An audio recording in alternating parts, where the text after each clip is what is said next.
22세의 나이에 챔피언스리그 우승을 노리는 프랑스의 거함.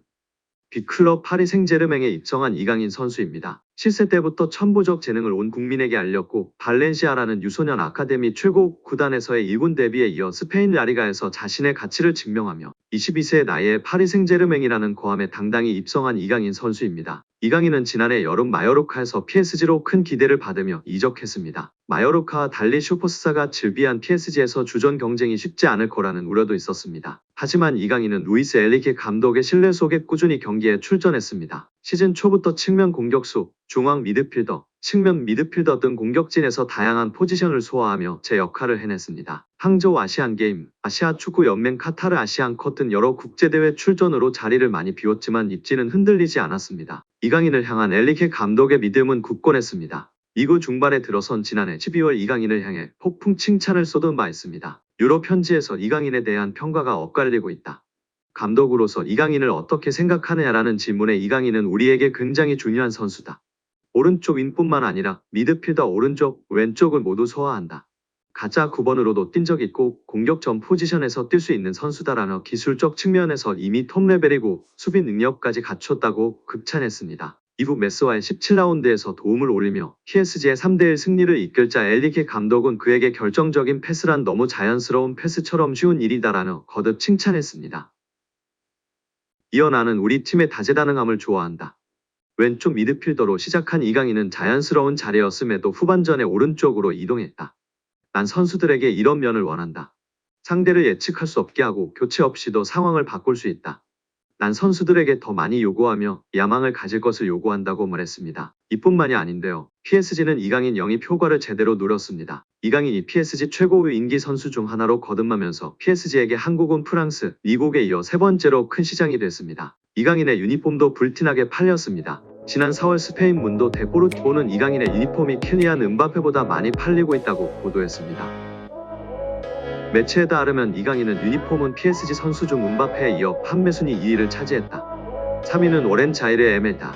온라인 판매 순위는 이강인이 음바페를 제치고 당당히 1위였습니다. 매체는 지난 여름 레알 마요르카에서 PSG 유니폼을 입은 이강인은 현재 팀에서 실력뿐 아니라 상업적으로도 중요한 자리에 있다며 리오넬 메시, 네이마르가 떠나고 떨어진 유니폼 매출을 이강인이 채워주고 있다고 설명했습니다. 리그앙 사무국은 시즌 초 공식 홈페이지를 통해 가려진 슈퍼스타 이강인이라는 제하로 이강인이 PSG에서 끼치는 영향력을 집중 조명했습니다.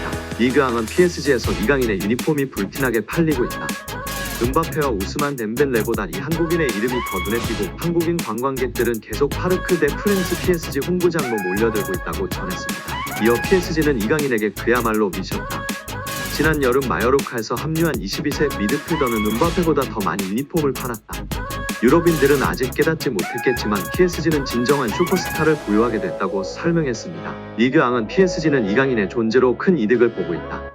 루이스 엘리케 감독에게 유용한 자원일 뿐 아니라 PSG는 아시아에서 어느 때보다 큰 인기를 끌고 있다고 전했습니다. 성공적인 데뷔 시즌이지만 아쉬움도 있는데요. 이강인은 프랑스 국가대표 공격수 우스만 덴벨레, 신의 브래들리 바르콜라에 밀려 UCL 준결승전, 쿠프 드 프랑스 결승전 등 큰 경기에서 선발 제외되며 완벽한 주전을 끝내지 못했습니다. 하지만 2년차 시즌에 좀 더 날아오를 준비가 된 이강인입니다. 여기에 국내 방송에서 히딩크 감독이 한국과 이강인, 손흥민 등을 언급하며 이야기한 사실이 화제가 되고 있습니다.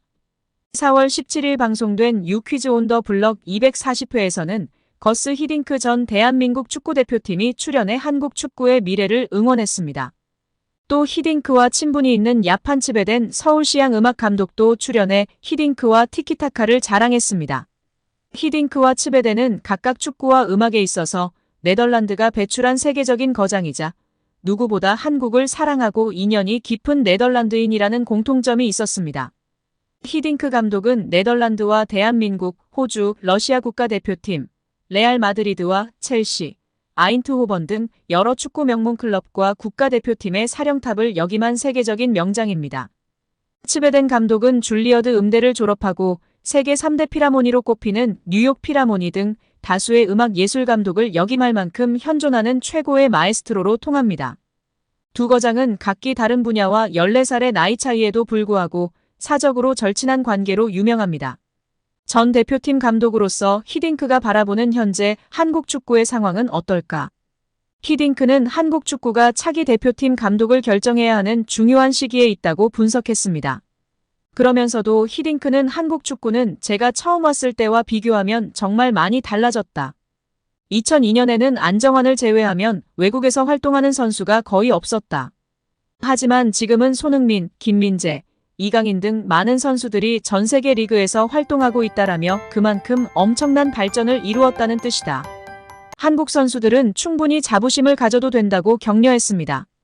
마지막으로 히딩크는 위기라는 단어를 너무 남발하지 말라고 당부하면서 미래에 뭘 할 수 있을지를 생각하라, 무엇을 발전시킬지를 고민하는 것이 한국에게는 중요하다고 발상의 전환을 간조했습니다.